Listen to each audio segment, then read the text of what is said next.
श्रद्धेय आचार्य प्रवर, श्रद्धेय प्रमुखाश्री जी, श्रद्धेय मंत्री मुनि प्रवर, श्रद्धेय राजकर्ण जी स्वामी,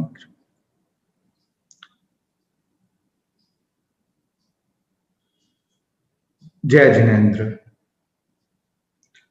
कर्मवाद, चार चीजें ऐसी है जो हर जीव को जाननी जरूरी है, चाहे साधु हो, साध्वी हो, श्रावक हो या श्राविका हो। जब तक इन चार चीजों को नहीं जानेंगे तब तक न तो साधु का साधुपन पल सकता है, न श्रावक का श्रावकपन। वे हैं आश्रम, संवर, निर्जरा और मोक्ष कर्म। जब तक हम आश्रम को नहीं जानते तब तक कर्मों का बंधन कैसे हो रहा है हमारे, उससे हम अवगत नहीं हो सकते, क्योंकि आश्रम कर्मों के आने का द्वार है। जब तक हम आश्रम को नहीं जानेंगे तब तक उसके प्रोसेस से हम छुटकारा नहीं पा सकते या वह उत्कंठा भी जागृत नहीं हो सकती। संवर को जब तक हम नहीं जानेंगे तब तक हम कर्मों को रोकने का प्रोसेस नहीं जान सकते। निर्जरा को जब तक हम नहीं जानेंगे तब तक कर्मों को क्षय कैसे करें यह नहीं जान सकते, और कर्म को नहीं जानेंगे तब तक हम ये नहीं जान सकते कि कैसे वह हमारे अनवरत बंधन हो रहा है। 24 घंटे हम धर्माराधना नहीं कर सकते, मगर 24 घंटे हमारे कर्माराधना अवश्य हो रही है। ऐसा एक भी क्षण नहीं जाता जिस समय हमारे कर्मों का बंधन ना हो रहा हो। हर समय 7 या 8 कर्मों का अनवरत बंधन होता रहता है। देखिए, सबसे बड़ी चीज है कि कर्म के संदर्भ में बताने का प्रयास करूं तो इसकी विवेचना कोई भी तत्व को जानने वाला है 2 तरह से करता है, एक तो प्रैक्टिकल, एक थ्योरिकल। थ्योरिकल अगर मैं करना चाहूं तो कर्म 8 होते हैं, ज्ञानावर्ण्य, दर्शनावर्ण्य, वेदनीय, मोहनीय, नाम, आयुष्य, नाम, गोत्र और अंतराय। ज्ञानावर्ण्य कर्म के भेद प्रभेद हो जाएंगे, दर्शनावर्ण्य कर्म के भेद प्रभेद हो जाएंगे, वेदनीय कर्म के भेद प्रभेद हो जाएंगे, मोहनीय आदि सभी कर्मों के भेद प्रभेद हो जाएंगे। ये होगा थ्योरिकल, वो आपको बुकों में मिल सकता है। मैंने लगभग 2010 में, आज से लगभग 10 साल पहले, 6 महीने, लगभग 6 महीने तक सप्ताह में 6 क्लास दी थी कर्मवाद पर, और वो प्रैक्टिकल सब्जेक्ट था मेरा, न कि थ्योरिकल। हालांकि उसमें ये सारे भेद प्रभेद मैंने लिए थे, मगर उसको प्रैक्टिकल वे में हम कैसे जीते हैं उसको बताने के लिए मैंने राजकर्ण जी स्वामी से तत्व ज्ञान सीखा है। राजकर्ण जी स्वामी की सबसे बड़ी विशेषता ये थी कि उन्हें कंठस्थ अधिक नहीं था, उनके तत्व ज्ञान खोला हुआ था। उन्हें कोई भी सवाल पूछ लेते, वह उनका उत्तर दे देते। मैंने राजकर्ण जी स्वामी से सीखा है, तो मुझे आज भी 25 बोल कंठस्थ नहीं है। अगर कोई पूछ ले कि 70वां बोल कौन सा, तो जो मैंने एक गुडविल बनाई है वो उसी समय स्वाहा हो जाए, कारण मुझे कंठस्थ नहीं है। मैं यथार्थ कह रहा हूं। मगर राजकर्ण जी स्वामी ने सबसे बड़ा जो तत्व बोध दिया वह यही था कि तत्व ज्ञान कंठस्थ मत करो, उसको खोलने का प्रयास करो। यदि आप खोलने का प्रयास करोगे आप कभी नहीं भूलोगे। और वास्तविकता में तत्व ज्ञान केवल तत्वों का नॉलेज नहीं है, तत्व ज्ञान हम कैसे हमारी लाइफ स्टाइल के अंतर्गत उसको उतार सकते हैं, वह प्रोसेस है। विषय है कर्मवाद। वाद का अर्थ होता है वार्ता, कर्म के संदर्भ में वार्ता करनी है। लगभग 15 से 20 सेशन होने वाले हैं कर्मवाद के ऊपर, और मैं आपको इसका प्रैक्टिकल कैसे हम कर्मों का बंधन करते रहते हैं उसके संदर्भ में निवेदन करना चाहूंगा। सबसे पहले एक संक्षिप्त नॉर्मल जो जानकारी होनी चाहिए वो यह है कि कर्म 8 ही क्यों है। कर्म किससे कहते हैं, तो ये अगर कहना चाहो तो आत्मा की सत असत प्रवृत्ति के द्वारा आकृष्ट कारण जो वर्गणा होती हैं वह कर्म कहलाती, पुद्गल वर्गणा।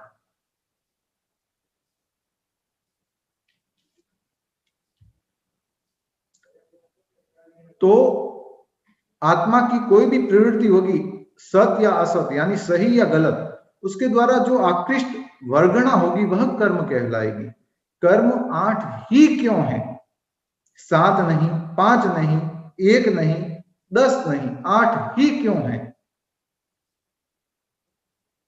क्योंकि आत्मा के मूल गुण 8 है।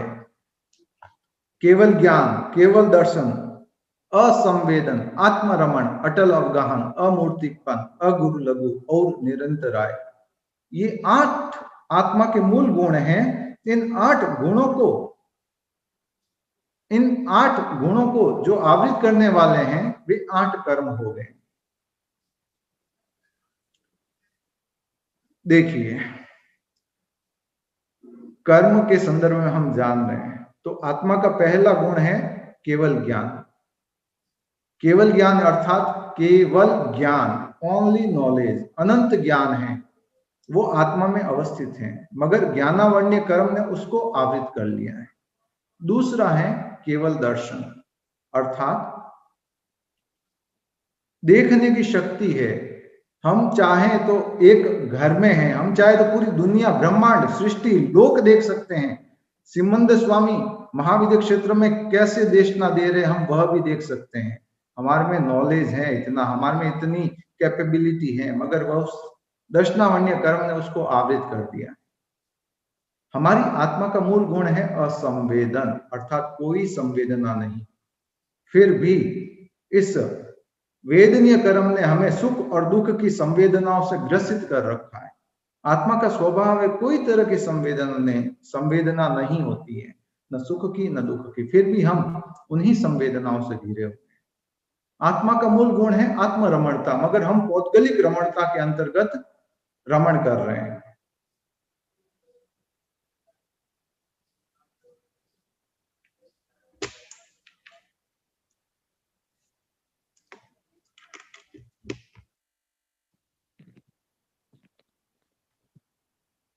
शायद आवाज कट रही है आपको, बीच में मैसेज आ रहे हैं, आवाज कट रही है बार बार।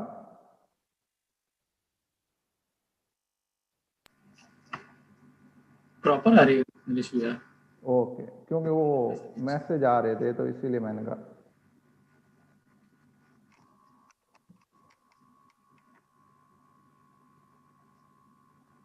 तो ये 8 कर्म हैं, 8 मूल गुण हैं, उन 8 मूल गुणों को आवृत करने वाले 8 कर्म हो गए। सबसे बड़ी चीज है कि इन कर्मों की विवेचना में आगे करने का प्रयास करूंगा। पहले ये बंधन कैसे होते हैं इसका भगवान ने विवेचन करते हुए 4 कारण बताए हैं। कोई भी कर्म बंधन होता है हमारे, हम कहते हैं हर समय कर्म बंधन हो रहा है। मैं इसके एग्जाम्पल भी बताने वाला हूं, मगर वर्तमान में नहीं, इस क्लास में नहीं। कर्म बंधन के 4 कारण आते हैं। पहला है प्रकृति। प्रकृति का अर्थ होता है नेचर। नेचर का मतलब हो गया कि कोई भी कर्म बंधन होता है ना, उस समय हमारा नेचर कैसा है। सपोज मैं ज्यादा गुस्से में हूं, आवेश में हूं, तो उस समय मेरा नेचर कैसा हो गया, गुस्से वाला हो गया। गुस्सा कैसा, एक होता है किसी से हमारी बोलचाल भी होती है ना, तो कुछ हम डायलॉग मारते हैं।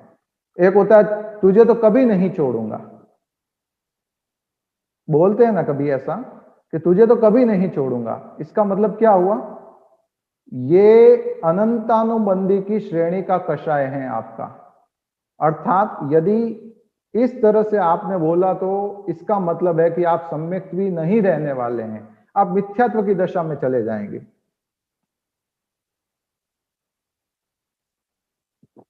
कभी भी किसी से बोलचाल हो जाए तो ये शब्द कभी उपयोग में नहीं लेना चाहिए कि तुझे तो कभी नहीं छोड़ूंगा, यानी जिंदगी के साथ भी जिंदगी के बाद भी, ये वैर का अनुबंध हो जाता है।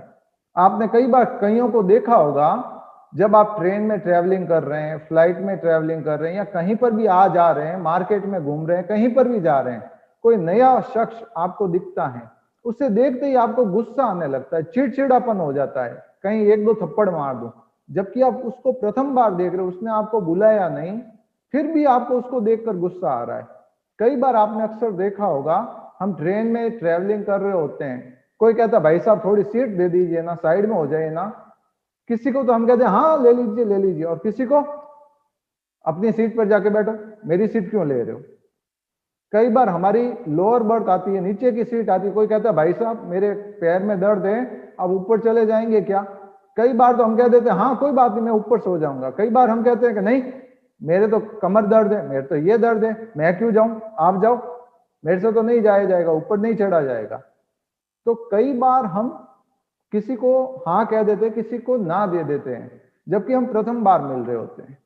तुझे तो कभी नहीं छोड़ूंगा, ये जो शब्द होता है ना, ये जिंदगी के साथ और जिंदगी के बाद भी वैर के रूप में चल रहा है।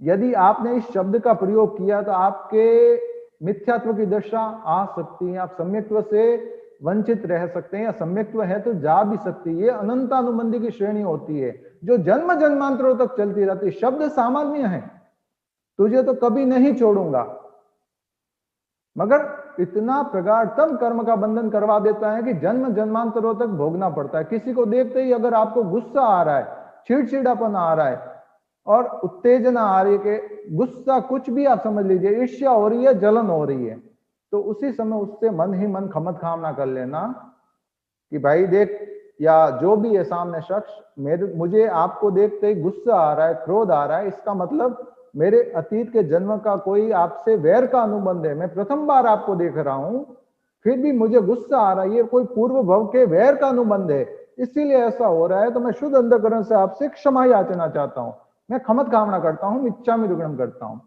उसको बोलना नहीं है, बोलोगे तो कहेंगे कोई पागल है क्या, मैंने तो कोई एक शब्द भी नहीं बोला, ये अपने आप ही कुछ अनसंट बोल रहा है, कुछ का कुछ बोल रहा है।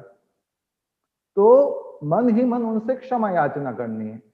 देखिए बंधुओं, किसी को जल्दी तो किसी को लेट, हम धर्म से जुड़े हुए तो किस लिए जुड़े हुए हैं कि हमें इन कर्मों से छुटकारा पाकर मोक्ष श्री का वर्ण करना है। कोई 2 दिन पहले करने वाला, कोई 2 दिन बाद करने वाला, मगर अधिकांश जीव हलुकर्मी ही होंगे, ऐसा मैं मानता हूं। तो इसीलिए ये जानते हुए रहें, कहीं पर भी किसी के प्रति हमारी दुर्भावना भी आए, किसी को देखते हुए फर्स्ट टाइम, उससे खमत कामना कर लेना। और कोई पारिवारिक सदस्य, उसको देखते ही चिढ़ आती है, होता ही है स्वाभाविक, तो ये भी एक हमारे सामुदायिक कर्म का हेतु होता है।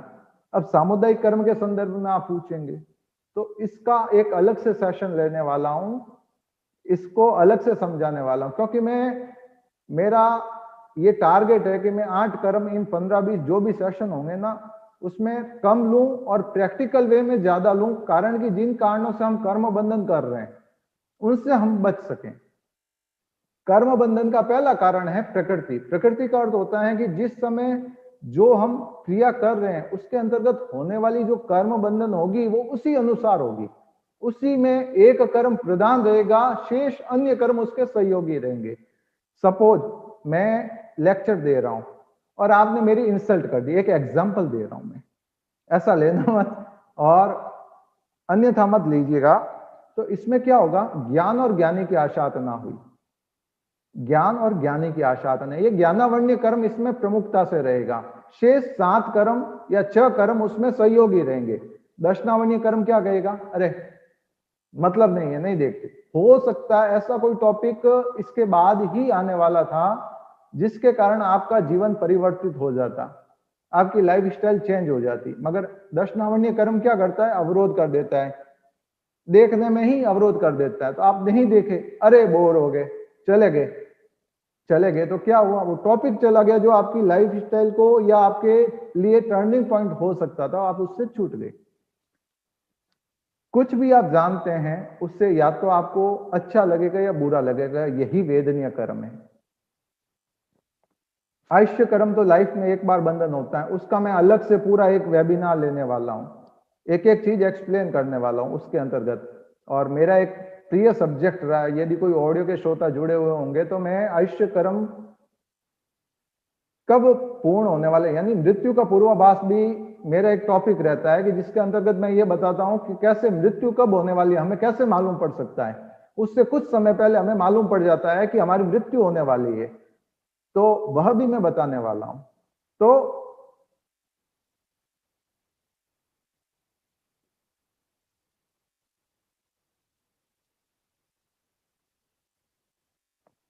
सबसे बड़ी चीज है कि जितनी चीजें आने वाली, काफी कुछ लेने वाला हूं मैं इसमें, सारा ऐसा होगा जो बुक में नहीं होगा। प्राय अधिकांश चीजें बुक में नहीं मिलेगी, तो मैं वही चीजें बताने वाला हूं। तो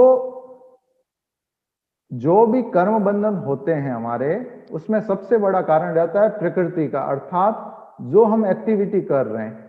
कोई बहन सब्जी सुधार रही है तो उसके द्वारा जीवों की घात हो रही है ना, तो मोहनीय कर्म इसमें तेज है। अब तेज कैसा रहेगा, ये चारित्र मोहनीय कर्म का उदय। कोई भी एक्टिविटी हो रही है वो चारित्र है। अब सांसारिक एक्टिविटी है तो मोहनीय कर्म है, और धार्मिक एक्टिविटी है तो उसका हल्कापन है वो एक्टिविटी चारित्र के अंतर्गत ही। तो उस समय उसके भावधारा कैसे हैं? अगर तीव्र अहंकार है, प्रगाढ़तम कर्मों का बंधन, नहीं है तो अल्प कर्मों का बंधन। जो भी क्रिया हम कर रहे हैं, कैसी भी हो, आप मैच देख रहे हो तो उसके अंतर्गत भी कर्म बंधन हो रहे। हर एक चीज के अंतर्गत अनवरत कर्म बंधन हो रहे। प्रधानता एक की होती है, शेष सहयोगी होते हैं। किसी का हमने मजाक किया, उसके अंतर्गत उसके रंग रूप के ऊपर यदि हमने मजाक किया तो गोत्र कर्म की प्रधानता होगी। किसी को कहा तू काला है तो इसमें गोत्र कर्म हावी होगा कि हमने किसके रूप के ऊपर कटाक्ष किया है, तो उसमें नीच गोत्र का बंधन होगा। शेष 6 कर्म उसके सहयोगी बन जाएंगे किसी न किसी रूप में। प्रकृति का अर्थ हो गया कि जो एक्टिविटी हम कर रहे हैं उस समय जो हमारा नेचर है, कर्म उसी अनुसार बनेंगे। दूसरा भेद आता है स्थिति का। स्थिति का अर्थ होता है कर्म जो बंध रहे हैं वो कितने समय तक बंध रहे हैं। भगवान ने बताया है कि कर्म कम से कम अंतर्मुहूर्त के लिए उत्कृष्ट 70 करोड़ करोड़ सागरोपम तक बंध सकते हैं। प्रोफेशनल की क्लास चल रही है। एक छोटा सा डेमो देता हूं आपको संख्या का, काउंटेबल, अनकाउंटेबल, इन्फिनिटी का। आज की जो मैथमेटिक्स है उसमें कितने डिजिट होते हैं? 19 डिजिट है। मिलियन, बिलियन, ट्रिलियन, या फिर करोड़, अरब, दस, खरब, पद्म, नील, शंख, 10 शंख, ये भी 19 डिजिट होते हैं, 19 डिजिट होते हैं। ये हमारी इस संसार की मैथमेटिक्स है। मगर जो जैन गणित है उसमें 194 डिजिट होते हैं। 19 नहीं, 194 डिजिट। मैं बता भी सकता हूं आपको। तो ये उसी का परिणाम है। ये काउंटेबल है इतना, इसके बाद अनकाउंटेबल, फिर इन्फिनिट। आपने कई बार सुना होगा या पढ़ा होगा, एग्जाम भी दिए होंगे तो आपने देखा होगा भगवान ऋषभ की आयु है 84 लाख पूर्व। क्या कभी मन में सवाल नहीं आ रहा ये पूर्व क्या होता है? 1 करोड़ पूर्व। सागरोपम, सागरोपम यानी सागर की उपमाएं, ये सारा जैन मैथमेटिक्स है। तो इसके अंतर्गत इतना विशद विवेचन किया हुआ है कि जितना हम जानने का प्रयास करेंगे उतना कम रहेंगे। तो जो कर्म बंधन होते हैं मिनिमम कुछ सेकंडों का समझ लीजिए आप, मैक्सिमम 70 करोड़ करोड़, यानी 70 के आगे करोड़ करोड़, यानी 14 जीरो लगा दो, 14 जीरो 70 के पीछे, और सागरोपम, इतना मैक्सिमम कर्म बंधन कर सकता है। सागर यानी एक सागर में कितने लीटर पानी है, कौन बताएगा? कोई नहीं बता सकता। काउंट कैसे करेंगे? तो जैसे सागर के अंदर कितना पानी हम नहीं बता सकते, वैसे ही एक सागरोपम में कितने वर्ष होते हैं ये भी बताना इम्पॉसिबल है। ऐसे कहे तो बता सकते हैं मगर वो ऊपर से चला जाएगा। तो ये स्थिति होती है। कोई कर्म 5 साल के लिए, जैसे किसी ने कोई गलत कार्य किया तो कोर्ट सजा देता है, 2 साल की सजा, 3 साल की सजा, 5 साल की सजा। तो वैसे ही कर्म की अपनी सजा होती है और अपना एक कायदा होता है, कानून होता है, एक अपना पूरा प्रोसेस होता है जिसे कर्मवाद कहते हैं। कर्म के संदर्भ में उसका विवेचन करते हैं। तो कर्म के बंधन का पहला कारण है प्रकृति, अर्थात जिस समय कर्म बंधन हो रहा है उस समय हमारी भावधारा क्या है। दूसरा होता है स्थिति। तीसरा होता है अनुभाग। अनुभाग का अर्थ होता है रस। रस का अर्थ होता है कि कोई भी एक्टिविटी कर रहे हैं उसमें हमारा इन्वॉल्वमेंट कितना है। कर्म का बंधन उस पर डिपेंड करता है। चौथा भेद आता है बंध। बंध का अर्थ प्रदेश, यानी आत्मा के साथ जो कर्म चिपक रहे हैं उसे प्रदेश कहते हैं। मुख्यतया ये गहरा विषय है कर्मवाद, मगर मैं आपको सरल शब्दों में समझाने का प्रयास करूंगा प्रैक्टिकल वे में।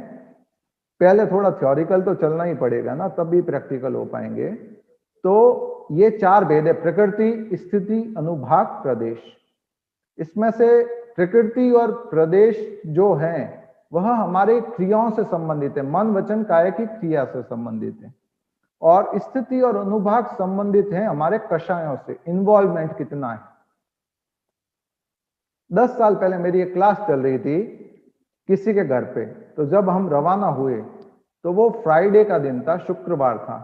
तो शुक्रवार को क्या है कि जो बहनें आती थी क्लास के अंदर मेरे 6 दिन तक, तो शुक्रवार के दिन उनके बच्चे आते थे, उनकी ज्ञानशाला लगती थी, 7 to 8, 8 to 9 मेरी क्लास होती थी। तो उस दिन एक जो बहन थी उनके लड़के ने सामाई की, मगर वो कई बार होता है ना कि धागा थोड़ा टाइट हो जाता है तो बांध नहीं पाते हैं, तो उनसे धागा बांधा नहीं गया।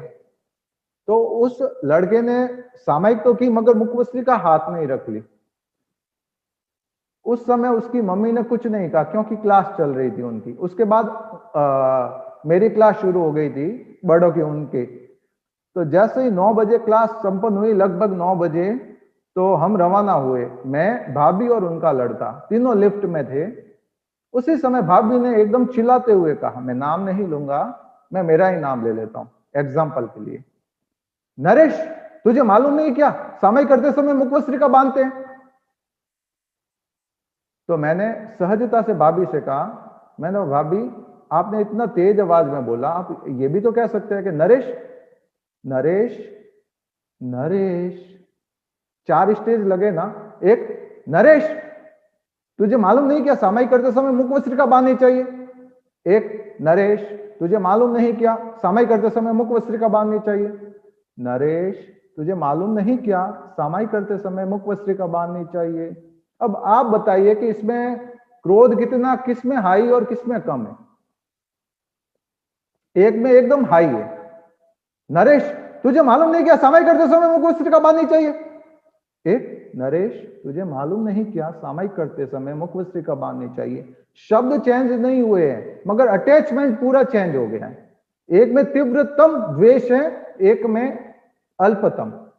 हम टोक रहे हैं, हम कह रहे हैं, मगर कहने का शब्द वही है, मगर भावों का तरतमता पूरी ऊपर से नीचे तक हो गई। मैंने भाभी को जैसे ही ये कहा कि मैंने कहा भाभी आप ये भी तो कह सकते थे कि देख सामाई करते समय मुखवस्त्रिका बांधनी चाहिए, इतना आप तेज चिल्ला कर क्यों बोले? वो भाभी को ऐसी बात टच हो गई कि लगभग 4 सप्ताह बाद वापस फ्राइडे जब आया, वो लड़का आकर मेरे को बोला, नरेश अंकल नरेश अंकल। मैंने कहा हाँ क्या बात है? कि मम्मी अब मुझे डांटती नहीं है। उसकी मम्मी उसको नहीं डांटती, मुझे उसकी प्रसन्नता नहीं है, मगर उनके जो प्रगाढ़तम कर्मों का बंधन हो रहा था उससे वो वंचित रह गए अनावश्यक रूप से, मुझे उसकी प्रसन्नता थी। तो मूल कर्म का बंधन का कारण है रस, अनुभाग, अर्थात आपका उस चीज के अंतर्गत इन्वॉल्वमेंट कितना है, अटैचमेंट कितना है, प्रगाढ़ता कितनी है, आपका उसमें एक ही भाव कितना है उस क्रिया के अंतर्गत। देखिए हाथ मैंने बांधा कितना टाइट है, जितना टाइट होगा उतना प्रगाढ़तम कर्मों का बंधन होगा, और जितना लूज होगा उतना कम कर्मों का बंधन होगा।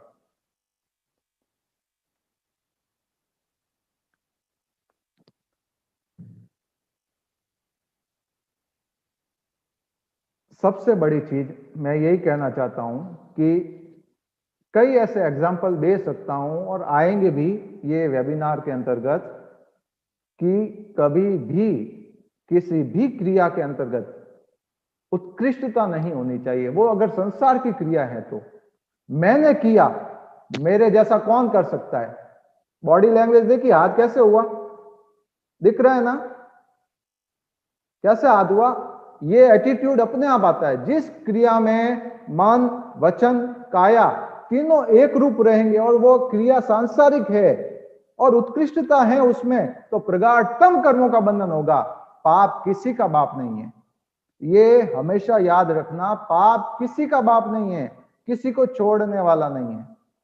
तीर्थंकर महावीर भी नहीं छूटे तो हम कौन से खेत की मूली हैं जो छूट जाएंगे।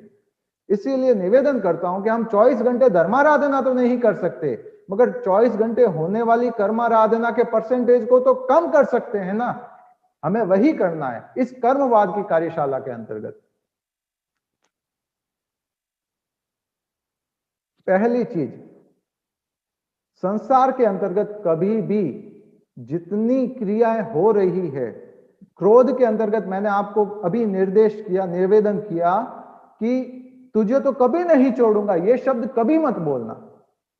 तुझे तो कभी नहीं छोड़ूंगा, ये शब्द कभी मत बोलना, क्योंकि ये जन्म जन्मांतरों के क्रिया कर्म बना देते हैं, वैर के अनुबंध कर देते हैं, आपको सम्यक्त्व से विमुख कर देंगे। क्योंकि सम्यक्वी जीव के कषाय 1 वर्ष से अधिक नहीं रहते वैर के। कोई भी सम्यक्वी जीव है, उसका 1 वर्ष से अधिक कर्म वैर का अनुबंध नहीं रहेगा। किसी से उसका मन मुटाव है तो उसका वैलिडिटी मैक्सिमम 1 ईयर। वो 1 ईयर्स कहां से? संवत्सरी तक मानी गई है। अर्थात होता है ना, जैसे कई लोग बिजनेस है, प्रोफेशनल लोग है तो बिजनेस भी तो करते हैं ना। तो मार्केट में सूरत रहता हूं, तो यहां क्या होता है कि टर्म कंडीशन रहती है कि जब पेमेंट करते हैं ना तो 1 महीने का पूरा करते हैं। जैसे 1 से 30 तारीख तक जितना बिल बना 15 तारीख को चेक लेके चले जाओ, या 7 तारीख को चेक लेके चले जाओ। अर्थात 1 से 30 तक का जितना पेमेंट हुआ वो एक साथ क्लियर होता है। तो कुछ पेमेंट ऐसा होता है जो 15 दिन भी नहीं होते और कुछ का 45 दिन भी होते हैं, मगर हम एवरेज काउंट करते हैं उसका।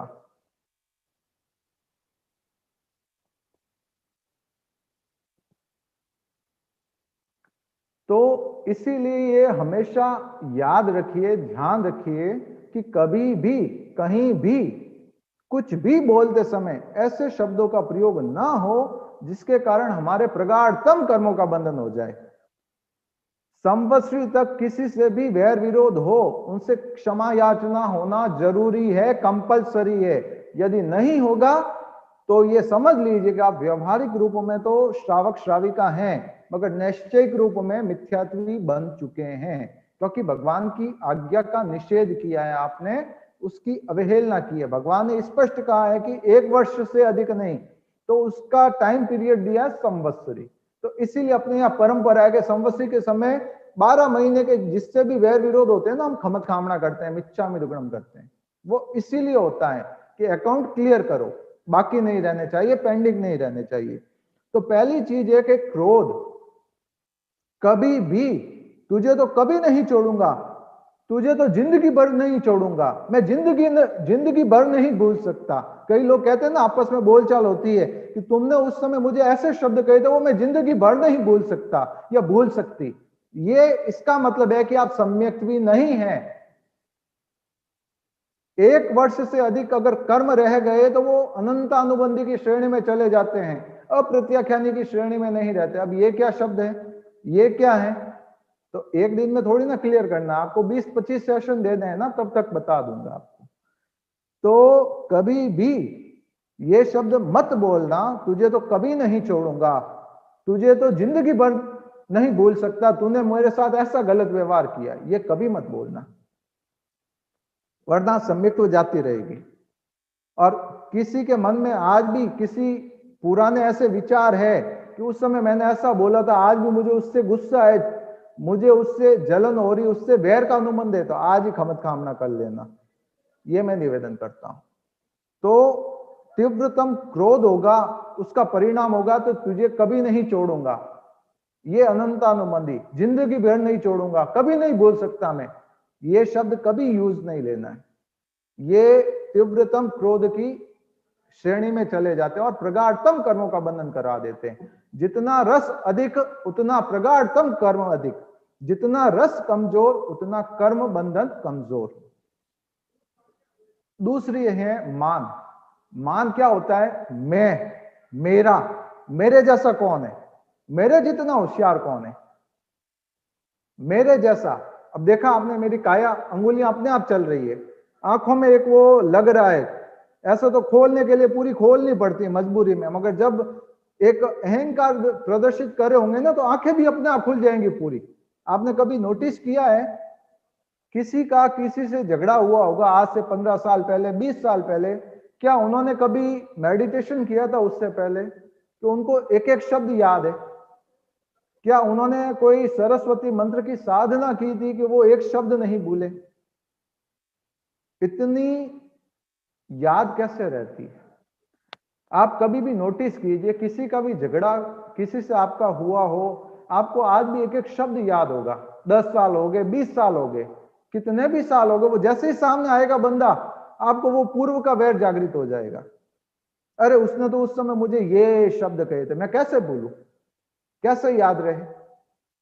कोई उस समय मेमोरी पावर लिया हुआ था या कोई ऐसी चीज टॉनिक लिया हुआ था जिससे भूले ही नहीं। सबसे बड़ी चीज है कि जिस क्रिया के अंतर्गत आपके मन वचन काया एक रूप से रहेंगे, वह क्रिया आप भूलेंगे भी नहीं।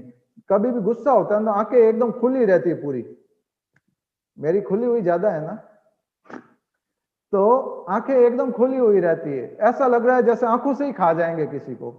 तो जब इतनी कोई आंखें खुली हुई हो तो वो समझ लो एकदम पूरा इन्वॉल्व है उस चीज के अंदर, और वो कभी नहीं भूल पाएगा। क्योंकि पहले कैमरा होता था ना, आजकल भी होते हैं ऐसे, मालूम नहीं होते ही होंगे, कि पहले वो जैसे आगे जाता था फिर पीछे आता था, फिर फोटो क्लिक होता था। तो एक तरह से वो सारे फोटो हमारे मेमोरी में, अवचेतन मन में फिट हो गए हैं, कारण कि उस समय हमारी मन वचन काया स्थिर थी, एकाग्र थी। पहली चीज है क्रोध। ऐसे शब्दों का प्रयोग कदापि नहीं होना चाहिए जिसमें अनंतानुबंध जन्म जन्मांतरों के वैर बंध जाए। तुझे तो कभी नहीं छोड़ूंगा, तुझे तो कभी भूल नहीं सकता, तुमने जो मेरे साथ किया उसका बदला लेके ही रहूंगा, ये कभी नहीं बोलना है। दूसरी चीज, अहंकार के अंतर्गत क्या होता है? मैंने किया, मेरे जैसा कौन कर सकता है, मेरे जैसा केक कौन बना सकता है, मेरे जैसी ये चीज कौन बना सकता है। कई होता है ना, सभी की अपनी अपनी मास्टरी होती है कि मेरे जैसा ये काम कौन कर सकता है, मेरे जैसी एंकरिंग कौन कौन कर सकता है, और मेरे जैसा तत्व ज्ञान कौन सिखा सकता है। अगर मैं कहूंगा तो पाप मेरा भी बाप नहीं है, मुझे भी लपेटा दे देगा। तो कहीं पर भी अगर अहंकार आएगा तीव्रता में, मैंने, मेरे जैसा, मैंने किया, क्रेडिट लेने की भावना आएगी, वहां अहंकार प्रगाढ़ता से होगा। और जहां क्रेडिट लेने की भावना नहीं है, कर्ता भाव नहीं है, उदासीनता है, करना पड़ रहा है। देखो, दो तरह के लोग होते हैं, एक तो आलसी और एक धार्मिक। इनकी शब्द शैली एक जैसी होती है, कोई फर्क नहीं होता है। आलसी क्या बोलता है? कोई भी काम उसको कहेंगे ना कि ये काम कर, तो क्या कहेगा? पहले तो मना ही करेगा, मुझसे तो नहीं होता है। फिर करना पड़ा तो क्या कहेगा? मुझे करना पड़ा, करना पड़ा, ये शब्द आएगा। और किसी धार्मिक को पूछ ले तो वो भी यही कहेगा कि मुझे करना पड़ा। क्यों? एक काया को कष्ट नहीं देना चाहता और एक आत्मा को कष्ट नहीं देना चाहता, यही फर्क होता है दोनों का। जो आलसी है वह काया को कष्ट नहीं देना चाहेगा, और जो धार्मिक है वह आत्मा को कष्ट नहीं देना चाहेगा। किसी के घर में मेहमान आते हैं ना, तो दो तरह के लोग होते हैं। एक होती है, कुछ बहनें होती है, वो आलसी होती है कि मेरे से तो नहीं बनना, आप होटल चले जाओ, 8-10 जनों का खाना कौन बने, आप होटल चले जाओ। क्यों? इतने लोगों का बनाना, फिर बर्तन धोने, शाम के समय कई बार मौसिया मिले नहीं मिले, तो सब करना होता है ना, कि मेरे से नहीं होता। एक तो आलसी बोलता है। एक धार्मिक बोलता है कि देखो इतने आरंभ समारंभ होंगे, मुझे वो टमाटर भी शेप में सुधारने पड़ेंगे, अलग अलग डिजाइन करनी पड़ेगी। मैंने कोई एक घटना सुनी थी खंडक आचार्य की, होता है ना, आपने सुनी भी होगी, मैं फिर भी बता रहा हूं क्योंकि विषय भी वही है कि हमारे जो कर्म का बंधन होता है ना, वो कितनी प्रगाढ़ता से हो सकता है। खंडक आचार्य इसके सबसे जीवंत एग्जाम्पल है, जो कभी भूल नहीं सकते हम।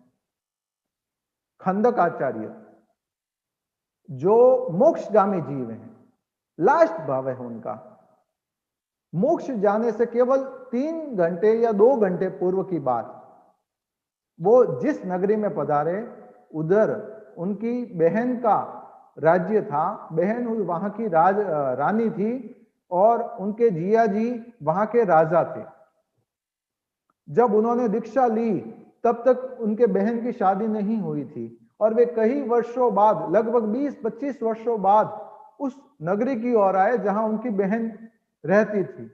तो बहन ने तो 20-25 वर्षों बाद वो बालकनी में, जैसा होता है ना, बालकनी होती है, तो वहां पर बैठी हुई थी। तो वहां से उसने जैसे ही संतों को देखा, एकदम पतली सी काया, क्योंकि साधना के कारण शरीर पतला हो गया था, और जैसे ही देखा कि अरे ये तो मेरे भाई महाराज है, 20-25 सालों से मुझे आज इनके दर्शन हो रहे हैं। तो ये देखते ही वह रोने लग गई। रोता हुआ देख पत्नी को, उसके पति को संदेह हुआ कि हो न हो ये साधु इसका पूर्व प्रेमी रहा होगा। तभी इसको देखते ही आंसू आए। ये मन में नहीं आया कि ये मेरा साला हो सकता है। कर्मों की विचित्रता होती है ना, सीधा यही सोचा कि ये लगता है हो न हो इसका पूर्व प्रेमी होगा। उसने अपने पालक मंत्री को आदेश दिया कि इस साधु की पूरे शरीर की चमड़ी उतार दी जाए। साधु की चमड़ी उतारने का आदेश मंत्री को दिया गया। मंत्री भी जैसा राजा का हुक्म और अतीत के जन्म का संस्कार था। आज हमारे साथ यदि कुछ भी गलत हो रहा है, ये हमारे अतीत के कर्मों का संस्कार ही है। इसीलिए हमारे साथ कोई भी गलत हो रहा है, कोई भी गलत कर रहा है, ये अगर आप मानते हैं तो आप वास्तविकता में जैनी हैं। अगर आप नहीं मानते हैं और आप देखते हैं उसने मेरे साथ किया तो मैं भी करूं, तो नाम के तो जैनी होंगे, शायद आप सरनेम के आगे या पीछे भी लगाते होंगे, मगर भीतर से जैनी नहीं है। क्योंकि जैनी कभी भी किसी के ऊपर दोषारोपण नहीं करता है कि उसने मेरे साथ ऐसा किया। वो हमेशा मानेगा कि मेरे कर्म होंगे तभी मेरे साथ कुछ गलत होगा, अन्यथा मेरे साथ कुछ भी गलत नहीं हो सकता। क्यों? क्योंकि मैं धर्म की शरण में हूं। जो धर्म की शरण में होता है ना, उसके साथ कभी कुछ गलत नहीं होता है। इंदिरा गांधी, बताइए आप, उसको किसने मारा? कोई बाहर से आतंकवादी घुसा था क्या अंदर? सिक्योरिटी तो कितनी उसकी टाइट थी, बाहर तक पुलिस, सैकड़ों हजारों पुलिस वाले रक्षक होंगे, मगर घर का ही भेदी लंका ढाए तो क्या करेंगे? जो उसके सिक्योरिटी गार्ड थे उन्होंने ही गोली मार दी तो क्या कर सकता है कोई? तो जब हम धर्म की शरण में रहते हैं ना, हम तो मंगल पाठ भी सुनते हैं, अरहंते शरणम पवज्जामि, सिद्धे शरणम पवज्जामि, साहु शरणम पवज्जामि, केवली पर्णतम धम्मम शरणम पवज्जामि। हम तो मंगल पाठ भी सुनते हैं, हम धर्म की शरण में है, देवगुरु धर्म की शरण में है। तो हमारे साथ गलत कैसे कोई कर सकता है? जब तक हमारे ही कर्म ना हो तब। यदि आप खुद को धार्मिक मानते हैं, धर्म की शरण में मानते हैं, देवगुरु धर्म की शरण में मानते हैं, गुरु के प्रति समर्पित मानते हैं, तो कभी भी दूसरे के ऊपर दोषारोपण मत करना कि उसने मेरे साथ कर लिया। क्योंकि आप गुरु की शरण में हो, धर्म की शरण में हो, तीर्थंकरों की शरण में हो, तो कोई भी आपके साथ कुछ भी गलत नहीं कर सकता। आपकी सिक्योरिटी बनी हुई है। आप एक तरह से जेड प्लस से भी कोई बड़ी सिक्योरिटी है, तो उस सिक्योरिटी से आप एक तरह से घिरे हुए हो, तो नए कोई भी आपके ऊपर हमला कर नहीं सकते। अगर भीतर से कोई घर का भेदी लंका ढाएगा तो कोई कह नहीं सकते। तो इसीलिए ये कॉन्सेप्ट क्लियर किया जाता है और कहा भी जाता है कि जो धार्मिक होता है ना, वो कभी भी ये मानता है कि उसके साथ कुछ भी गलत हो रहा है, ये उसके ही कर्म है, मेरे ही कर्म है, बाकी सब निमित्त है। मैंने अगर गलत किया होगा तो होगा। क्यों? क्योंकि मैं धर्म की शरण में हूं। तो धर्म की शरण में हूं तो देवगुरु धर्म मेरी सिक्योरिटी है, सुरक्षा कवच है, परकोटा है मेरा। तो मेरे कौन मेरे ऊपर अटैक नए रूप में कर सकता है? तो जो भी हो रहा है मेरे पूर्व के कर्म ही है। भीतर का ही कोई चोर है जो चोरी करके चला जा रहा है बाहर की, और कोई रोकने वाला नहीं है। तो इसीलिए ऐसा हो रहा है और कुछ नहीं हो रहा है। पहली चीज है कि आलसी और धार्मिक एक शब्द शैली रहेगी कि मुझे करना पड़ा। एक काया को कष्ट नहीं देना चाहता, एक आत्मा को कष्ट नहीं देना चाहता। 10 जनों का खाना होगा, एक को मेहनत पड़ेगी इसलिए बनाना नहीं चाहती है महिला, और एक इसलिए बनाना नहीं चाहती है कि मुझे अलग अलग आइटम्स बनाने पड़ेंगे, उसमें अलग अलग शेप देने होंगे। नॉर्मल रूप में सलाद कोई खाता है तो सिंपल सुधारते हैं, मैंने टुकड़ा नहीं बोला है। ये शब्दों का फर्क रहता है। कभी भी शब्द, एक होता है अंधा, एक होता है सूरदास जी, आत्मचक्षु है, प्रज्ञा चक्षु है। कोई अंधा बोले तो क्या होता है कि ऊंची भाषा है, यानी उसके संस्कारों से हम उसका आकलन करते हैं कि देखो ऐसे कैसे बोल दिया किसी को। एक होता है सूरदास जी, प्रज्ञा चक्षु। वैसे ही कुछ शब्द होते हैं, कभी भी उनका उपयोग सदुपयोग होना चाहिए। पहले क्या कहा जाता था, घर के अंदर कोई भी होता ना, पहले कमरा नहीं कहते थे, ओरा कहते थे। आज भी अगर आप राजस्थान चले जाओ तो वहां क्या कहते हैं कि पीछे जो कमरा होता है या कहीं पर भी ओरा, ओरो, मारवाड़ी में क्या ओरो, ओरो यानी और रहो। और रहो। तो पहले क्या होता था, कोई भी आता ना मनुहार करता रहे और 4 दिन रुको और रुको। अब क्या कहते हैं, कम रहो, कम रहो। शब्द का फर्क है, शब्द सही तो सब सही और शब्द गलत तो सब गलत। किसी को कमजोर भी करना है ना, कहना है ना किसी की याददाश्त बहुत तेज है, उसको अगर एकदम भुलक्कड़ बनाना है तो 10-15 जने एक यूनिटी बना दो, एक संस्था बना दो, संस्था बोले तो एक ग्रुप बना दो और उसको बार बार यही कहते रहो, अरे तेरी तो याददाश्त कमजोर होगी, अरे तेरी तो याददाश्त कमजोर हो गई। ये अगर बार बार कहा जाएगा ना, वो भले कितना ही याददाश्त में तेज क्यों ना हो, भुलक्कड़ बनने में देर नहीं होगी। कारण कि ये बार बार जो बाहर से साइकोलॉजी क्रिएट हो रही है कि अरे तेरी याददाश्त, तुझे याद नहीं, अभी तो यही कहा था, अभी तो ये, तो वो खुद मानने लग जाएगा कि 15 जने गलत थोड़ी ना कहेंगे। एक जना बोले तो ठीक है, 2 जना बोले तो ठीक है, 15 जने, आप जैसा चाहोगे वैसा होगा। आज के समय क्या कहते हैं, किचन, किच किच करते हुए बनाते हैं, किच किच करते हुए खाते हैं। इसीलिए हस्बैंड वाइफ और 1-2 बच्चे भी हो ना तो भी एडजस्टमेंट नहीं हो पाता है। पहले रसोई यानी खाने में भी रस, रिश्तों में भी रस। एक ही चूल्हे के ऊपर 40-40, 50-50 जनों का खाना बनता था, फिर भी कहीं मन मुटाव नहीं होता था, कभी ये किचकिच नहीं होता था, कारण शब्द था रसोई। और आज किचन जैसा शब्द, जैसा कहता ना, वो कई ऐसे श्लोक होते हैं या सुविचार होते हैं ना, एक बना दीजिएगा आप अपने हिसाब से। मैं आगे चलता हूं। आगे पहली चीज है कि कभी भी संसार की किसी भी एक्टिविटी के अंतर्गत यदि एक शब्द आएगा, मैंने किया, खंडकाचार्य का कह रहा था मैं, मेरी एक सबसे बड़ी आदत है कि मैं भूल जाता हूं मैं क्या बोल रहा हूं। ये तो पहला एक्सपीरियंस है तो इसीलिए बता देता हूं, आप मेरे को याद दिला देना चैट में लिख करके, आप ये टॉपिक बता रहे थे, कारण कि मैं क्या बोलता बोलता भूल जाता, क्योंकि अनकॉन्शियस माइंड से बोलने का प्रयास करता हूं, सोच के नहीं बोलता हूं, जो मन में आया वो बोल देता हूं, इसीलिए भूल जाता हूं। खंडक आचार्य के पूरे शरीर की चमड़ी उतार दी पालक मंत्री ने, राजा के आदेश पर। तो हुआ क्या कारण इसका, क्या कोई साधु के शरीर की चमड़ी उतार दी जाए, मंत्री खुश होता रहे, ऐसा हो सकता है? कर्म खुद के ही थे, और जो बांधे कितने भवपूर्व थे, 12.5 करोड़ भवपूर्व। 12.5 करोड़ साल नहीं कह रहा हूं, ईयर्स नहीं कह रहा हूं, जन्म कह रहा हूं, भव कह रहा हूं। 12.5 करोड़ भव बाद जिस कर्म का उदय हुआ वो खंडक आचार्य के भव में हुआ। और ये पालक मंत्री कौन था, और कोई दूसरा नहीं, उस भव का जिसके साथ उनका वैर का अनुबंध हुआ। घर पे हम सलाद बनाते हैं ना, खंडक आचार्य क्या कर रहे थे, जो काचर होती है ना, काचर, तोरू भी बोल सकते हैं, एक एग्जाम्पल के लिए कोई भी नाम दे दो, उसके ऊपर से चाकू से ऐसे घुमा रहे थे, घुमाते घुमाते पूरे ऊपर की परत उतार दी। उन्होंने अहंकारवश कहा कि मेरे जैसी काचर कौन चील सकता है, मेरे जैसी काचर कौन चील सकता है।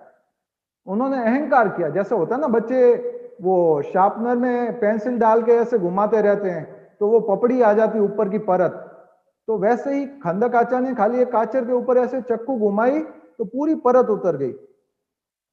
तो उस परत उतरने के कारण उन्होंने अहंकार किया कि मेरे जैसी काचर कौन चील सकता है। ये अहंकार के कारण ऐसे प्रगाढ़ तम कर्मों का बंधन हुआ कि उनको 12.5 करोड़ भव के बाद जो काचर का जीव था वही पालक मंत्री बना, और उस भव में उनके पूरे शरीर की चमड़ी उतार दी गई, खाली एक काचर छीलने के कारण। मुझे केवल इतना आप बताने का प्रयास कीजिए कि आपने इस लाइफ के अंतर्गत ऐसी काचर, ऐसी सब्जियों को कितनी बार सुधारा होगा और कितनी बार अहंकार किया होगा। जैसे जैसे ऊपर से परत उतारती जाते हैं, कितनी बार हमने घर पे गेस्ट आते हैं तो उस समय नॉर्मल ककड़ी तो ऐसे सुधारते हैं और उस समय ऐसे शेप दिया जाता है अलग अलग तरह का। तो ये सारे क्या है, प्रगाढ़तम कर्मों के बंधन के हेतु बनते हैं। तो ये है मान कषाय, मेरे जैसा कौन कर सकता है। एक शख्स मेरे को लगभग 8-9 साल पहले मिला कि यार नरेश, कुछ समझ नहीं आ रहा, धर्म ध्यान करना है, कुछ ऐसा मंत्र बता जिसकी मैं रोज माला करूं। तो सुबह सुबह मिला था, तो मैंने मजाक में कहा, मैंने मजाक में यही कहा कि करना पड़ा का जप करो। वो बोले करना पड़ा, ये क्या है, मजाक कर रहा है क्या, सुबह सुबह मैं ही मिला क्या जो मेरी खिंचाई कर रहा है। मैं कहा नहीं, ये मंत्र नहीं है, एक तरह का ये आपके प्रगाढ़तम कर्मों के बंधन को रोक देगा। मैं लगभग 10-15 मिनट में ये विषय संपन्न करने वाला हूं, क्योंकि आज प्रथम दिन था, तो प्रस्तावना और मंगलाचरण वगैरह होता है, तो इसीलिए 10-15 मिनट का गैप हुआ है। तो मैं लगभग 10-15 मिनट में अपनी बात समेटने का प्रयास करूंगा, तो स्थिरता बनाए रखें। तो जैसे ही मैंने कहा करना पड़ा, वो बोले करना पड़ा, ये क्या मंत्र है। मैंने कहा अगर ये मंत्र आप जपते हो ना, तो आपके संसार के अंतर्गत लगभग कर्मों का बंधन 70 to 80% कम हो जाएगा। 70 to 80% कर्म का बंधन कम हो जाएगा, खाली एक शब्द करना पड़ा इसका उपयोग करते हैं तो। लगभग बोल रहा हूं मैं 70, कई बार हो सकता है 90% भी हो, कई बार 60% भी हो। वो फर्क पड़ेगा आपके बोलने के अंतर्गत अटैचमेंट के ऊपर। संसार की क्रिया में जितना आकर्षण रहेगा, मेरे जैसा कौन कर सकता है, मेरे जैसा कौन बना सकता है, मेरे इसमें मास्टरी है, मेरे जैसी डेकोरेशन कौन कर सकता है, जितना मैं मेरा आएगा, मेरे जैसी डिजाइन कौन बना सकता है, ये मेरे इतना लंबा सैल है, इतना कौन कर सकता है, मेरे ऐसा है वैसा कौन कर सकता है। जितना अहंकार है, मेरे एक कार्यकाल में कितने काम किए, ये आया तो पाप किसी का बाप नहीं है। कोई भी शब्द हो जहां पर भी कर्ता भाव है और प्रगाढ़ता से है, मेरे जैसा, मैंने, वहां प्रगाढ़तम कर्म का बंधन। किया शब्द आएगा, मैंने किया, मेरे जैसा कौन कर सकता है, तो ये प्रगाढ़ता से कर्म का बंधन। और करना पड़ा आएगा तो अल्पता से कर्मों का बंधन। तो मैं विनम्रता से निवेदन करता हूं, अगर आप इस ऑडियो के अंतर्गत, ये वेबिनार के अंतर्गत, ये अगर इतना ही अगर समझने का प्रयास करें कुछ चीजों को। पहली, कभी भी किसी से वैर का अनुबंध, कहीं पर भी झगड़ा हो, तुझे तो कभी नहीं छोड़ूंगा, तुझे तो कभी बोल नहीं सकता, ये शब्द कभी ना बोले। दूसरा, सांसारिक जितनी क्रियाएं हो रही है उसमें कर्ता भाव ना रहे। कर्ता भाव का अर्थ है मैंने किया, मेरे जैसा कौन कर सकता है, उसकी जगह मुझे करना पड़ा। क्यों? इसमें जीवनिका की हिंसा हो रही। एक बहन खाना बनाती है, उसमें जीवों की विराधना होती या नहीं होती है।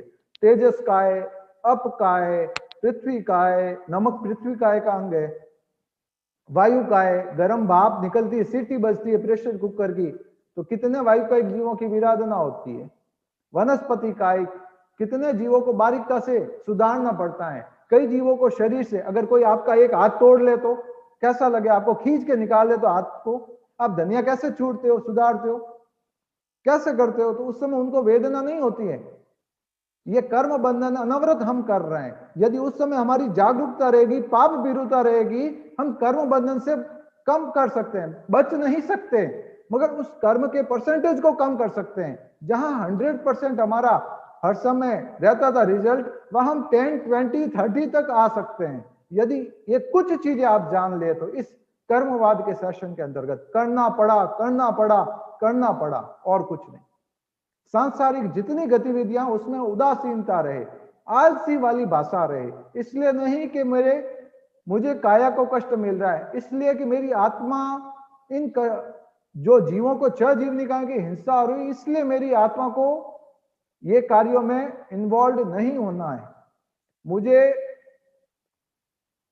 मैं आलसी हूं इसलिए नहीं कह रहा हूं करना पड़ा, मैं इसलिए कह रहा हूं कि इन क्रियाओं को करते हुए जीवों की हिंसा किए हुए बिना नहीं हो सकती ये क्रियाएं।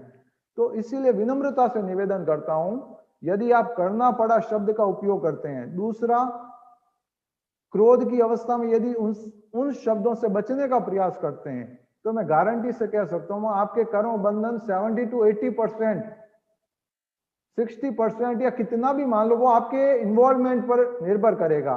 प्रकृति, स्थिति, अनुभाग, प्रदेश, जितना रस अधिक होगा संसार की एक्टिविटी में, जितना इंटरेस्ट अधिक होगा, जितना अटैचमेंट अधिक होगा, उतना प्रगाढ़तम कर्मों का बंधन है, और जितना रस, अनुभाग, अटैचमेंट कम है उतना कम कर्मों का बंधन है। मैंने किया प्रगाढ़तम अटैचमेंट, मुझे करना पड़ा अल्पतम अटैचमेंट। विनम्रता से निवेदन करता हूं, यदि आप इन चीजों को फॉलो करते हैं तो कर्मवाद सेशन को अटेंड करने का कह सकता हूं कि आपका कर्मवाद सेशन ये अटेंड करना आपके लिए फायदेमंद रहेगा। आपका लाइफस्टाइल चेंज कर सकता है, आपके कर्म बंधन को कम कर सकता है। अन्यथा सुनते सुनते तो अनादिकाल हो गया है। तीर्थंकरों की सुनी हमने, अनंत बार तीर्थंकरों के समोसरण में गए होंगे, अनंत बार केवलियों की देशता में गए होंगे, अनंत बार आचार्य साधु साधु के पास गए होंगे। अरे अनंत बार यदि हम व्यवहार राशि में अनंत काल से हैं तो अनंत बार हमने मुख वस्त्रिका और रजो अरण से मेरु पर्वत ढक दिए, एक नहीं अनंत बार। मोक्ष नहीं मिला। क्यों नहीं मिला? कई बार हमने सुना तो उसको आत्मसात नहीं किया, जाना मगर माना नहीं। इसके संदर्भ में भी पूरा वेबिनार हो सकता है, जाना पर माना नहीं बताने का भाव रहेगा। फिलहाल इतना ही निवेदन है, यदि आप इस सेशन का उपसंहार समझे तो इतना ही है, करना पड़ा करना पड़ा करना पड़ा करना पड़ा करना पड़ा। ओम अरहम। ओम अरहम। किसी को कोई क्वेरीज हो तो वो क्वेरीज लिख सकते हैं। आज के सेशन के लिए किसी के अंदर कोई भी क्वेरीज हो, किसी को कोई डाउट हो, वो चैट बॉक्स पे अपनी क्वेरीज लिख सकते हैं।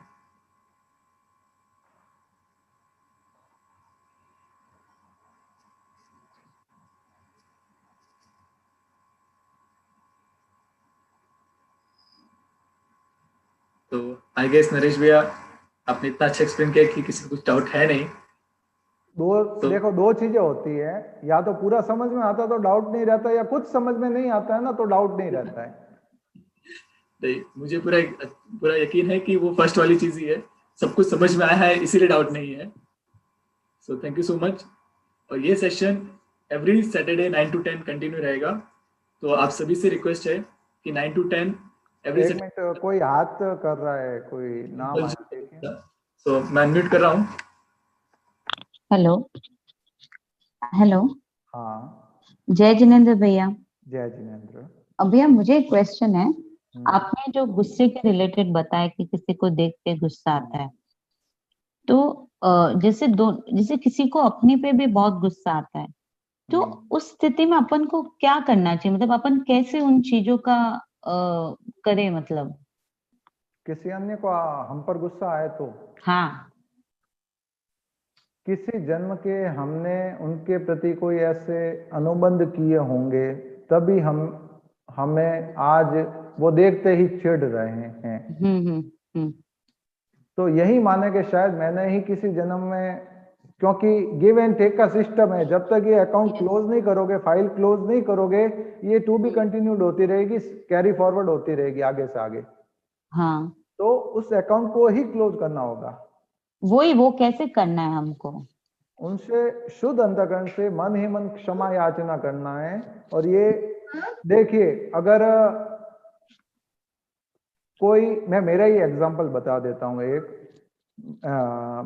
मैं पहले इधर सूरत नया नया आया ना, तो हम कुछ 5-6 फ्रेंड साथ में रहते थे। अब 6 फ्रेंडों में एक ही महाशय ऐसे जिनको मैं देखते ही चिढ़ाता था, उनसे हंसी मजाक करता, उनको चिढ़ाता। उनको चिढ़ाने में मेरे को थोड़ा रस आता, क्योंकि मैं भी चलमस्ती हूँ, सर्वज्ञ नहीं। तो मैं कई बार उन्हें कहता कि देखिए भाई साहब, आपसे मेरे कोई अतीत के जन्म का अनुबंध रहा हुआ है। मैं अगर सभी को छेड़ूं, मेरा फॉल्ट है। अगर मैं पर्टिकुलर एक शख्स को छेड़ रहा हूं, इसका मतलब अतीत के जन्म का कोई संस्कार है। मैं हर किसी से चिढ़ रहा हूं, हर किसी के साथ गाली गलौज कर रहा हूं, हर किसी के साथ झगड़ा कर रहा हूं, इसका मतलब मेरा व्यवहार सही नहीं है। मैं पर्टिकुलर एक व्यक्ति के साथ अव्यवहारिक व्यवहार कर रहा हूं, उनके साथ किंतु परंतु कर रहा हूं, उनको छेड़ रहा हूं, उनकी मजाक बना रहा हूं, तो इसका मतलब कोई अतीत के जन्म का संस्कार है। तो उनसे मैं क्षमा याचना भी करता रहता। उनसे आप क्षमा याचना करें कि देखिए आपके कोई अतीत के जन्म का संस्कार है, इसीलिए इस तरह से हो रहा है, तो मैं आपसे क्षमा याचना चाहता हूं। मन ही मन करना होता है ना, बोल के भी कर लो ना कि देखो मैंने कभी जन्म में आपको कहा होगा तभी आप मेरे को कह रहे हैं, इसीलिए मैं आपसे क्षमा याचना करता हूं या करती हूं, ताकि मुझे आगे ये अनुबंध नहीं लेके जाना। आपको जितना कहना है, जितना करना है उसी भाव में कह देना, आगे मत कहना कुछ। ओके सरोज जी बांटिया का क्वेश्चन। हाँ नरेश भैया, प्रदेश बंद को थोड़ा क्लियर करिए ना। प्रदेश बंद आत्मा और कर्मों का जो एक ही भाव होता है ना, उसे प्रदेश बंद कहते हैं। जैसे कोई भी एक्टिविटी हुई तो कर्म आत्मा के ऊपर चिपके ना, तो जो चिपकने का प्रोसेस है वो प्रदेश बंद है। चिपकते किन कारणों से हैं? जितना इन्वॉल्वमेंट होगा, रस अनुभाग जितना होगा, उतना प्रगाढ़तम कर्म, उतनी ज्यादा वर्गणा, उतनी ज्यादा स्थिति बंधन होने वाली। किस रूप में होने वाली वो प्रकृति के आधार पर है कि कैसे कर्म की प्रकृति है, किस रूप में है। जैसे कोई देवगुरु धर्म की आशाधना कर रहा है तो उसके महामोहनीय कर्म का बंधन हो जाता है, तो उसमें दर्शन मोहनीय कर्म प्रधानता से रहता है, शेष सारे कर्म उसके सहयोगी बन जाते हैं। सहयोगी कैसे कि ज्ञानावण्य कैसे बंधेगा कि देवगुरु धर्म की आशाधना करेगा तो उनकी वीतराग वाणी से तो विपरीत हो गया वो, तो वो ज्ञानावण्य कर्म का बंधन।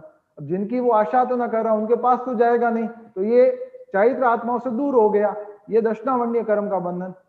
किन्हीं की हम जब अवहेलना करते हैं, आशाधना करते हैं, तो क्या होगा? दुख की अनुभूति में होंगे ना, गुस्से में होंगे, तो ये असात वेदनीय कर्म का बंधन। आयुष्य बंधन हुआ तो स्वर्गीय नाम के आगे भले लिख दे कोई, नरकवासी बनाने से कोई नहीं रोक सकता। तो ये आयुष्य कर्म बंधन हुआ। तो नाम कर्म, जब भी कोई व्यक्ति देवगुरु धर्म की आशाधना करता है तो लोग उसके समर्थन में खड़े होते हैं या उसके विरोध में खड़े होते हैं, तो ये अपयश नाम कर्म का बंधन। कई शख्स है जिन्होंने कुछ किया तो उनके विरोध में लोग खड़े हो गए कि तुम ऐसा बोलते हो गुरु के बारे में, तुम ऐसा करते हो, तो ये हो गया अपयश नाम कर्म। और भले वह कितनी ही बड़ी पोस्ट पर क्यों ना हो, उससे उस पोस्ट से हटा दिया जाता है, उस पद से हटा दिया जाता है, या चाहे वो पद हो या वह व्यक्ति विशेष की एक रेपुटेशन हो, वो खत्म हो जाती है। ये नीच गोत्र का बंधन या इस तरह से भोगना पड़ सकता है। और अंतराय, लोग उसे अपने कार्यक्रम में बुलाना, सम्मिलित करना पसंद नहीं करते हैं, दूर रहना पसंद करते हैं कि इसके साथ देख लिया तो कहीं मुझे भी इसका समर्थक नहीं मान ले। तो ये सारे ऐसे 7 या 8 कर्म का बंधन हो जाता है। तो प्रदेश बंध वही है, आत्मा और कर्मों का जो एक ही भाव हुआ है, अटैचमेंट हुआ है, वह प्रदेश बंध है। विकास जी नाहटा दिल्ली से। जय जिनेन्द्र नरेश जी। जय जिनेन्द्र।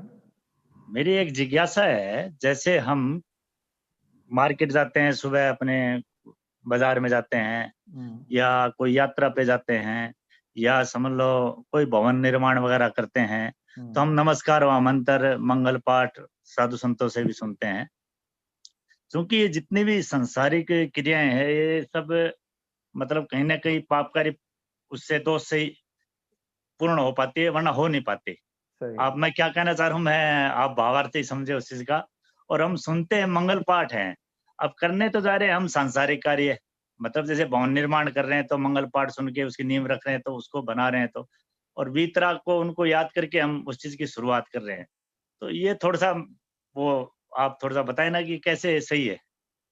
देखिए, एक संतों से सुना था कि कोई जोड़ा या शादी करके हाथों हाथ फेरे हुए और मंगल पाठ सुनने के, महाराज ऐसा मंगल पाठ सुनाओ कि हमारा गृहस्थ जीवन बहुत अच्छे से चले। अब संत बोले कि मैंने जीवन भर के लिए ब्रह्मचर्य स्वीकार किया और तेरी शादी की एक मंगल कामना मैं करूं, ऐसा मंगल पाठ सुनाओ। मूल होता क्या है कि मंगल पाठ इसीलिए होता है, भले घर का मुहूर्त हो, घर का शिलान्यास कर रहे हैं, कोई जमीन का काम या जो भी XYZ कोई भी कार्य हो, शुभ कार्य सांसारिक, उसमें मंगल पाठ इसीलिए होता है कि उस कार्य को करते हुए भी मैं धर्म की शरण से वंचित ना रहूं, मेरे संस्कारों में ये अहंकार ना आ जाए या इतनी उस पुद्गल के प्रति आसक्ति ना आ जाए। जैसा होता है ना कि आपने घर बनाने से पहले मंगल पाठ सुना कि महाराज मेरा आज घर का काम शुरू हो रहा, मंगल पाठ सुना दो, महाराज ने सुना दिया।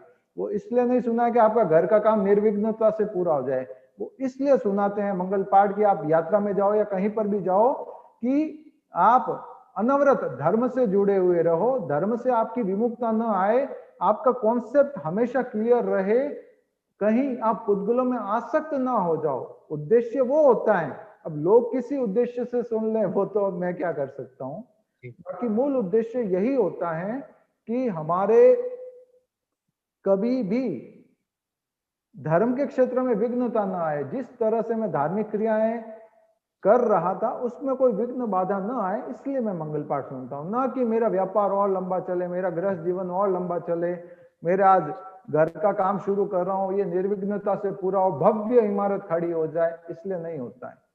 केवल और केवल इसलिए होता है कि भव्य इमारत बनाते बनाते मैं उस भव्य इमारत में इतना मुग्ध ना हो जाऊं कि मेरे प्रगाढ़तम कर्मों का बंधन हो जाए, मैं उससे बचता रहूं। मेरे भीतर धर्म के जो संस्कार हैं वह सदा विद्यमान रहें, अवतरित रहें और जागृत रहें, मैं उससे वंचित ना रहूं। मंगल पाठ धर्म की रक्षा के लिए होता है, ना कि संसार की अभिवृद्धि के लिए या आपके व्यापार की अभिवृद्धि के लिए। ओम हरम, साधुवाद, बहुत बहुत साधुवाद आपका, धन्यवाद। राजेंद्र जी वाफना। नाम नरेश साहब, मैं न्यूयॉर्क से हूँ।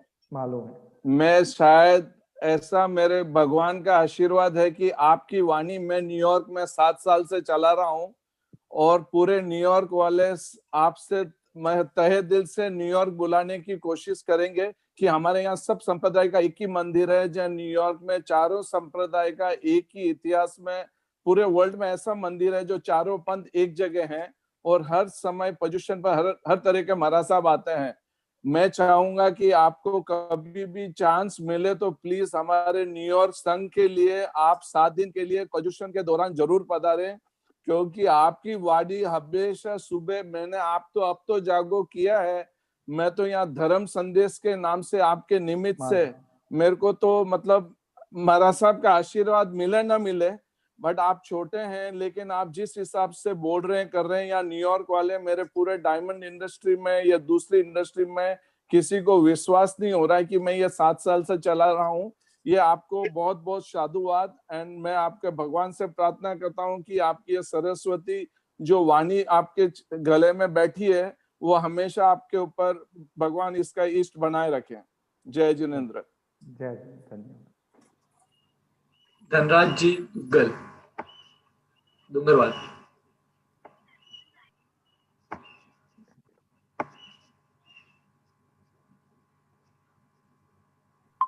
जय जिनेंद्र। नरेश जी, जय जिनेंद्र। मेरी दोनों बेटी बोलना चाहती है। अंकल हम दोनों बहनें रोज आपका ऑडियो सुनते। एक मैं ना 7 इयर्स की हूँ, मेरी छोटी बहन 5 इयर्स की है। गुरु कृपा है, हम त्याग भी लेते हैं। कर्मों का हल्कापन है, इसीलिए इतनी छोटी उम्र में कर रहे हो आप। ओम हरम। ओम हरम।